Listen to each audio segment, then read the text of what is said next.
प्रिय विद्यार्थियों, लोक प्रशासन की कक्षा में आपका स्वागत है।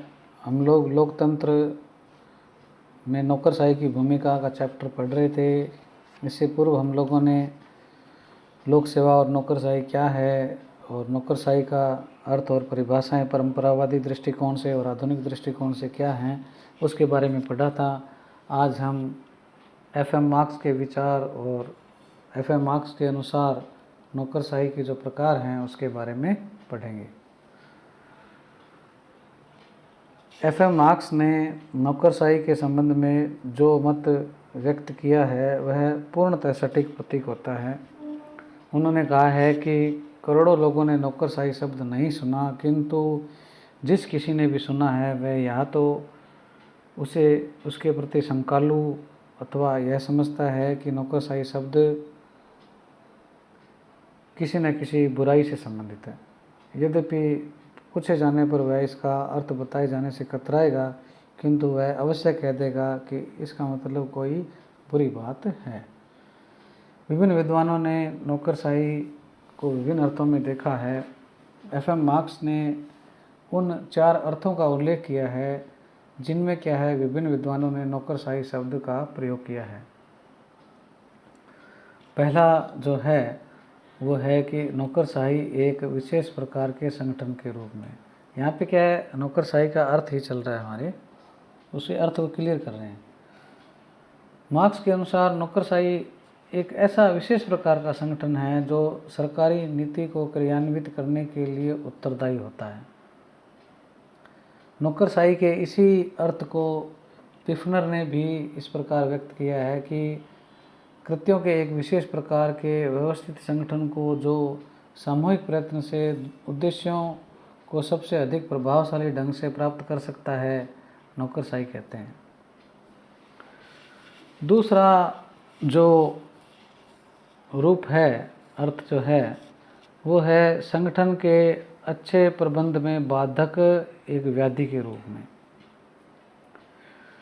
लास्की एवं जॉन विग ने नौकरशाही की उन विशेषताओं जिनके कारण नौकरशाही को एक बीमारी या व्याधि या समस्या के रूप में दिखाया गया है का उल्लेख किया है, और उसमें उन्होंने बताया है कि प्रशासन में दैनिक कार्यों पर बल देना, नियमों की तुलना में लचीलेपन को त्यागना, निर्णय में विलंब करना, मनमानी करना, ज़्यादा खर्च करना, नवीन प्रयोगों में आस्था न रखना, रुचि नहीं लेना, ये बातें बताइए। इसी प्रकार कठोरता, यंत्रवत्ता, अमानवीयता, औपचारिकता, घमंड, आत्म उन्नति, आत्महीनता आदि क्या है नौकरशाही के प्रमुख लक्षण हैं। इन गुणों या अवगुणों के कारण नौकरशाही अच्छे प्रबंध में एक क्या है बाधक व्यवस्था के रूप में देखा जाता है।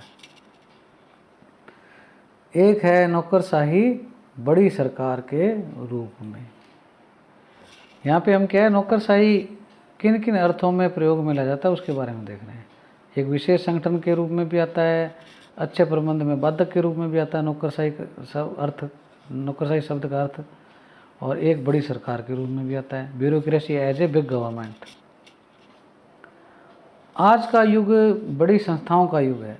सरकार, नियम, निगम, व्यापारिक संघ, कार्मिक संघ, मजदूर संघ, विभिन्न राजनीतिक दल एक विशाल क्षेत्र में कार्यशील है। समस्त प्रशासकीय संगठनों का जो आकार है कदाचित नौकरशाही के कारण क्या बढ़ रहा है। स्वाभाविक है कि बड़ी सरकार और बड़े संगठनों के व्यापक उद्देश्यों का क्रियान्वयन कराने वाली प्रशासकीय शाखा अर्थात नौकरशाही भी बड़ी हो गई है। नौकरशाही की अंतर्निहित वृत्तियों के कारण इसका अपना स्वयं का आकार अति विस्तृत और अनियंत्रित होता चला जा रहा है। तो एक प्रकार से नौकरशाही क्या है, एक बड़ी सरकार के रूप में भी परिलक्षित होती है। इसके बाद में जो नौकरशाही है वो नागरिक स्वतंत्रता के विरोधी के रूप में भी जानी जाती है। Bureaucracy as a stumbling block for civil liberties. नौकरशाही के बारे में लास्की के इस मत का पहले भी उल्लेख किया जा चुका है, जिसमें उन्होंने इसे सरकार की एक ऐसी प्रणाली माना है जिसका नियंत्रण पूर्ण रूप से अधिकारियों के हाथों में होता है और जिसके कारण सामान्य नागरिकों की जो स्वतंत्रता है वो खतरे में पड़ जाती है। विभिन्न विद्वानों ने नौकरशाही को एक ऐसे संगठन के रूप में देखा है जिसका उद्देश्य केवल स्वयं की उन्नति करना है, चाहे उसके लिए नागरिकों की स्वतंत्रता को ही हानि क्यों न पहुंचानी पड़े। तो इस प्रकार से ये क्या है, एफ.एम. मार्क्स के नौकरशाही के संबंध में विचार थे। इसके पश्चात हम एफ.एम. मार्क्स के नौकरशाही के प्रकारों के बारे में देखते हैं। एफ.एम. मार्क्स ने नौकरशाही को 4 श्रेणियों में वर्गीकृत किया है। पहला है अभिभावक नौकरशाही, गार्जियन ब्यूरोक्रेसी। ये क्या होती है?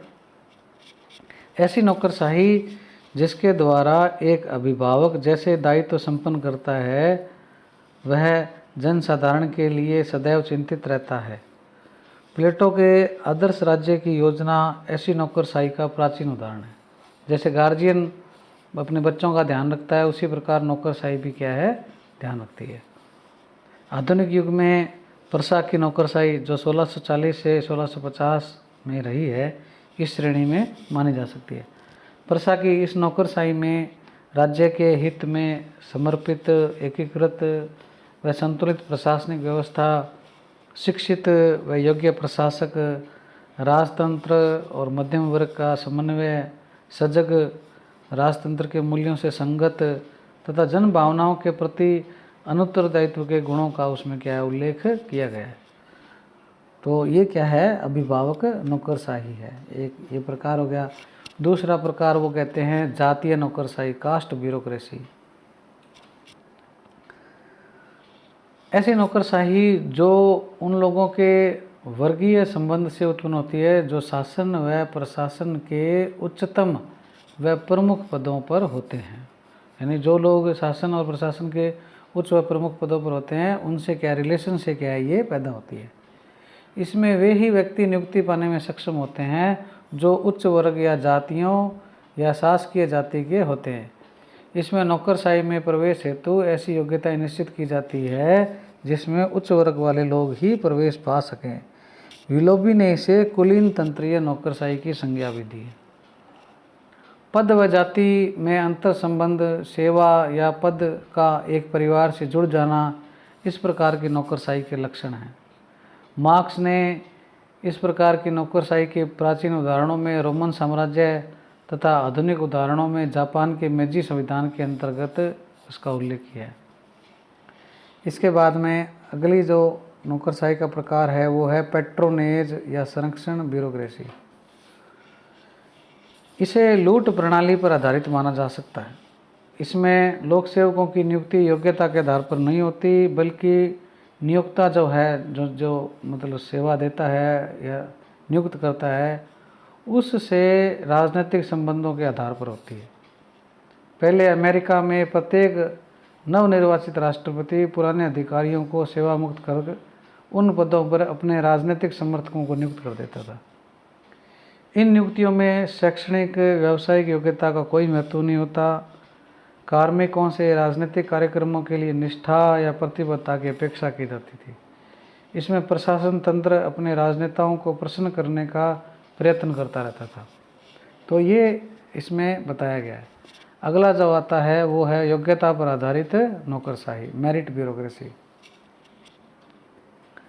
ऐसी व्यवस्था जिसमें नियुक्तियां योग्यता के विरुद्ध विशुद्ध आधार पर हो, योग्यता की जांच परीक्षा के द्वारा हो, कार्यकाल की सुरक्षा हो, निश्चित वेतन हो, निष्पक्ष कार्य संचालन हो, संविधान के प्रति निष्ठा हो, ये सारी जो चीज़ें हैं वो क्या है, योग्यता आधारित नौकरशाही कहलाती है। आधुनिक विश्व के अधिकांश लोकतांत्रिक देशों में क्या है, संरक्षण नौकरशाही के विरुद्ध प्रतिक्रिया के फलस्वरूप क्या है, ये जो योग्यता आधारित नौकरशाही क्या है, प्रचलित है। तो इस प्रकार से हम लोगों ने आज एफ.एम. मार्क्स के नौकरशाही से संबंधित विचारों के बारे में पढ़ा। आपको इससे संबंधित किसी भी प्रकार का प्रश्न हो तो आप व्हाट्सएप से संपर्क कर सकते हैं।